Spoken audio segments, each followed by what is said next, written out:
Hi everyone, welcome once again to my vlog. So for today, I'm going to show you how I make my watercolor roses in depth and in detail. So I'm going to show you how I do this process.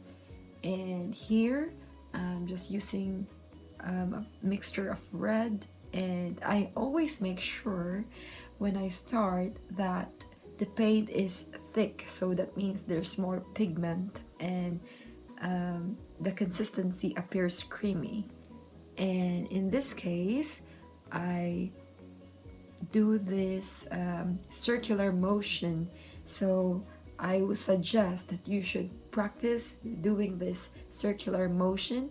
And another tip would be to always hold your brush near near the tip, because this way you have more brush control and you are able to do the semicircles that actually forms the petal of our roses here.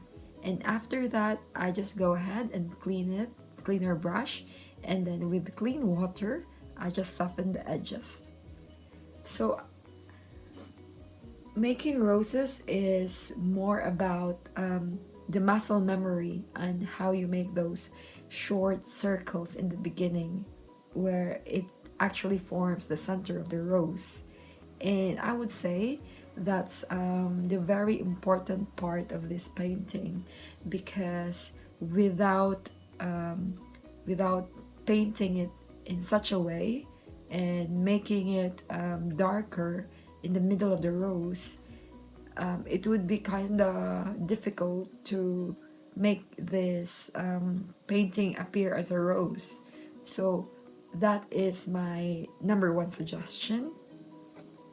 And then secondly, the process where we add the water and soften the edges, we have to look at the rose and from a distance, and then see it, and then decide, and then stop.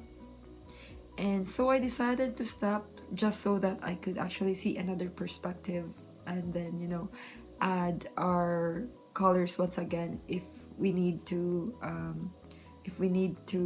darken areas of the rose. So I mixed some greens and I just added some leaves. I really like adding leaves because it gives me perspective on how our roses are looking like in this painting. So just my technique when I make leaves, I tend to hold the brush um, slightly further away from the tip of the brush, so I had less control, and this way the stroke is more loose and less controlled. Yes, so this is just what I'm doing, and I just go ahead and mix yellows and blues together. I don't like using the greens that is directly on my palette. I just like to mix them so that there's a variety of there should be a variety of green shades here. Because I'd say if you use like one color of green, it does appear dull and a bit boring. So just to change its tone, I just add more yellow sometimes or add more blue sometimes to make it warmer or cooler. And yes, so once again, I'm just looking at our rose here and deciding if I need to add something more. So I'm just going ahead and just making some more leaves here, because it does help me give me some time to look at our painting and try to absorb what's happening on the paper. So here I decided to have a stronger mixture of red, more pigmented red. So here I would just touch once again in the same manner, circling the petals, just following the shape of the rose, and adding more reds to it, so just to bring out some of that shaded area. So this is just what I'm doing here. It's more about muscle memory, and this is not the only technique, but this is just how I learned to paint florals and roses. So I always soften the edges with clean water. So now here I could see that it's actually looking more like a rose, and I'm just adding a few strokes here and there because the outer part of the rose, the petals, tend to separate more. So I'm just adding these few details. But yeah, normally I would just stop there. And the thing about painting roses is when you overdo it, it will actually look like it will actually look flat on the paper. So sometimes I do have the tendency to overdo my mixing my reds in it, then appears to be like a big blob of red on the paper. So here I'm deciding to make some more, and again, short strokes in circles. And then this is how I initially make the painting of a rose, and then it's more controlled because I hold the brush closer to the tip, and I use the belly part of the brush when needed, when I need to give the impression of the petals. So I'm just using a round brush here. And then here again, the clean water that I'm using, and adding some more pigment to our rose to give it shape. So the process just goes on and on and on. So once you master this technique, the muscle memory of doing small tiny circles in the beginning and then it goes outward, then you can experiment on the angles, different angles of the roses. Like it could be pointing downwards, it could be pointing upwards, or tilted more to the right or to the left.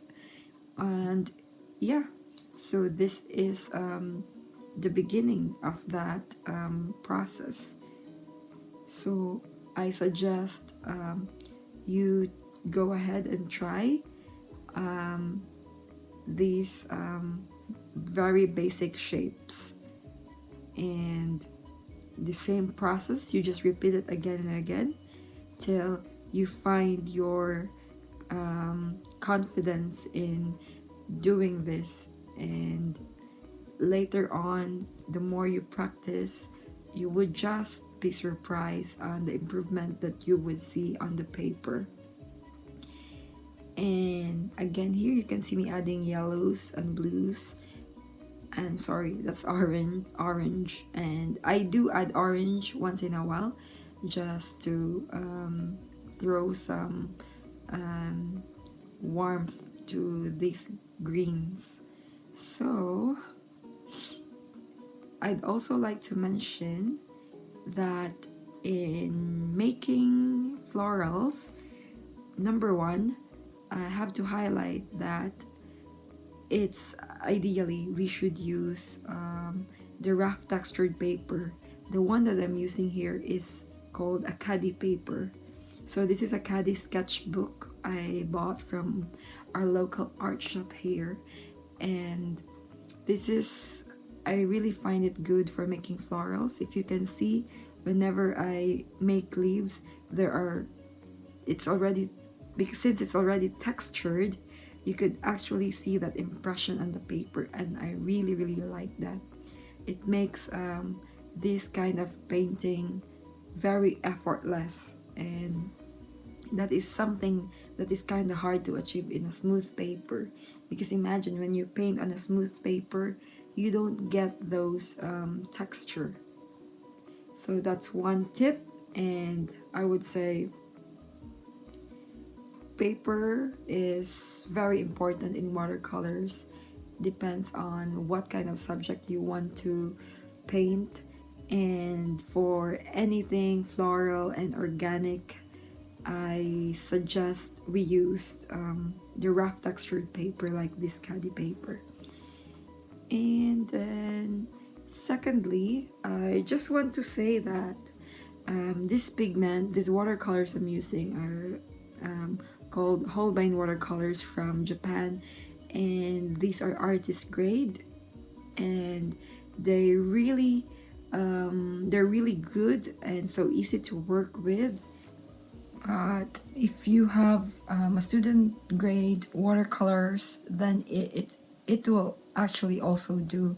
That is also fine, because it's just actually, I would say, the paper is more important rather than the pigment when learning how to make any painting of anything in watercolors. And again, I'm just showing you here the same process again and again. And then lastly, regarding the brush that I'm using, so I just like to talk about it quickly. So this one is just a round brush, and this is even a student grade brush. And in my own opinion, I know there are those really expensive artist brush, but I really don't invest on them, because I do find that even cheaper brushes can achieve the strokes that you want on the paper. So it depends on how you really use it. So in making watercolors, it's really important to know how to use the tip of the brush. Like when you could actually see me when I was doing the roses from the beginning, I would actually make sure that I would only touch the tip of the brush to my paper so that the lines are thinner. And then when I need to make the lines thicker, I put more pressure on the paper using the brush, so then I would achieve bolder strokes. And that is how you have to use the brush in making florals. So here we have finished our watercolor painting, and then later, yes, this is the close-up look. And then when the camera was off, I just decided and added some more roses here, and I even added some purples to make the roses pop out. And once again, thank you so much for watching. I hope you enjoyed this tutorial and learned something from it. Till next time, bye!